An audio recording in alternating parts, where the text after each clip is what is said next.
بسم اللہ الرحمن الرحیم۔ السلام علیکم معزز دوستو، امید ہے آپ سب خیریت سے ہوں گے۔ آج کی اس ویڈیو میں ہم آپ کو اللہ کے سامنے اظہار عاجزی کے بارے میں بتائیں گے، تو کائنڈلی ویڈیو آخر تک دیکھیں تاکہ آپ کو سارا واقعہ سمجھ میں آ جائے۔ اگر آپ اس چینل پر نیو ہے تو کائنڈلی سبسکرائب کرنا تاکہ اسلامک لائف سائیکل کا ہر نیو ویڈیو سب سے پہلے آپ تک پہنچے۔ تو بنا ٹائم ضائع کیے بغیر شروع کرتے ہیں۔ ابراہیم بن عبداللہ خراسانی نے واقعہ نقل کیا ہے۔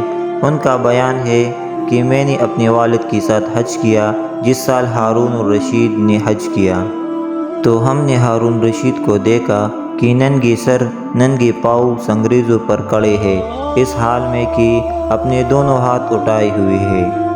ان کی جسم پر کپ کپی طاری ہے اور رو رو کر کہہ رہے ہیں، اے میرے پروردگار، آپ ہے اور میں ہوں، میں گناہوں کا رسیا ہوں اور تو مغفرت کا عادی ہے، میری مغفرت فرما۔ تو مجھ سے میرے والد نے کہا، جبار ارض یعنی بادشاہ وقت کو دیکھو، کس طریقے سے جبار سما یعنی اللہ تعالیٰ کے سامنے اظہار عاجزی کر رہا ہے۔